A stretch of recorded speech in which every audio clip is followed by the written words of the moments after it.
right, I'm ZP back here at Gamescom with the winner of the last matchup here, Fnatic's very own Coolmatt, and we're going to talk to him about all sorts of things, but starting off, of course, Matt, you've been in the comp scene for a long time. You've been in a whole bunch of different roles, and now you've found yourself in sort of the off-tank role here for Fnatic, playing Zarya quite a bit as of late. Anything you want to say about that? Going sort of why you went from one of the best DPS players in the game to sort of these off-tanks, and you've done very well. Well, we have three really strong DPS players on our team. When we formed our team, we talked about like who would be best suited for each role. I feel like any of us could perform well as a DPS player, but I think among the three of us, I'm the most vocal and communicative, so I'm suited the best for the flex role.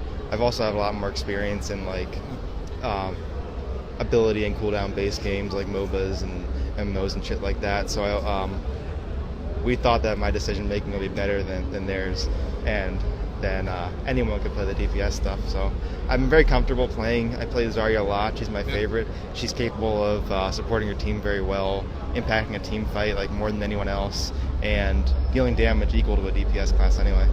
Yeah, so that makes sense. You bring up a good point in that. I forget, of course, you played a whole bunch of other FPS games prior to this, but you also have an MMO experience and all the rest, and decision making does matter.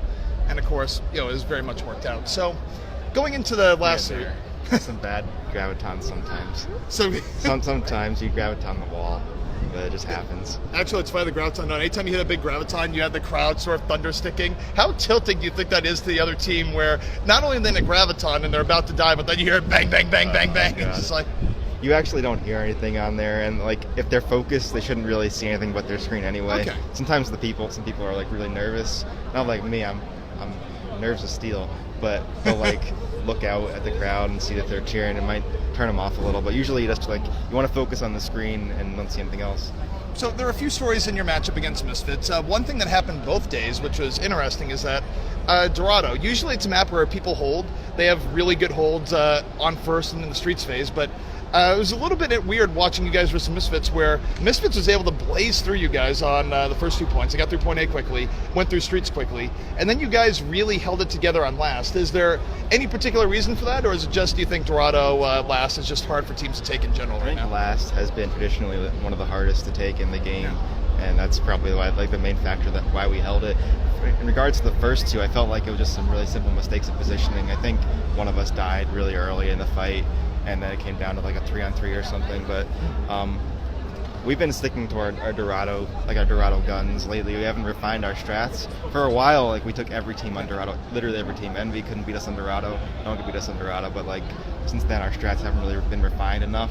So like you see us losing fast on the first, losing fast on the second, but our attack is still really good. And the third is just heavily defensive biased, so I don't know, that worked in our favor.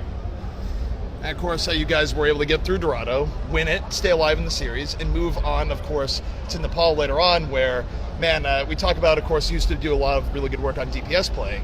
The Zarya play there was great. So I guess I'd ask a little bit more. So you see Zarya a lot on King of the Hill, perhaps more so than any other game type right now. Why is that?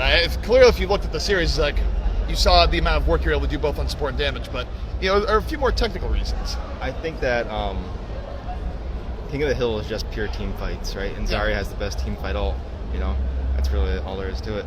Obviously, she contributes a lot of damage and support as well to her team. So I think that she's so impactful just because King of the Hill is about those team fights, and Graviton Surge can just, you know, initiate and turn a team fight around by itself more than a lot of other ults.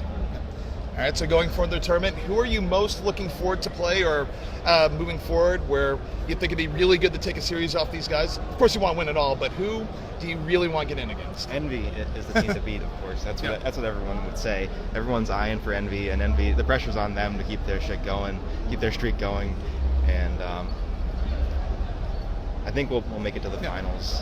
And we've been practicing a lot against Envy. I think that we'll be the ones to dethrone them at some point, and we'll have our time. We were joking a little bit. There's a little bit of a friendly rivalry there, too, because, of course, you used to be teammates with Tailspin, another really good DPS player in the scene. So, on some level, that'd just be sort of a fun, all right, got you back if you did take out Envy in the finals. Tailspin and I go way back. We played lots of games together. Initially, we played on the same team in Overwatch, but personality clashes here and there. We split up. But yeah, I would like to beat Tailspin. That's awesome. All right, well, that's about it. Any final sellout shout-outs, anything you want to say before we take off? And once again, thank you for taking the time for us here. Thank you to Fnatic for supporting us so much and believing in us. And thank you to Face It for allowing us to use their facility back in London for a week. That helped us a lot to get practicing against European teams. And thanks to ESL for hosting this event and all the nice people that are helping us around the place. Alrighty guys, that was Coolmatt69 of Fnatic. Hoping to see more of him later today, and hoping you guys tune in to see more great games here at Gamescom. Should be a good one.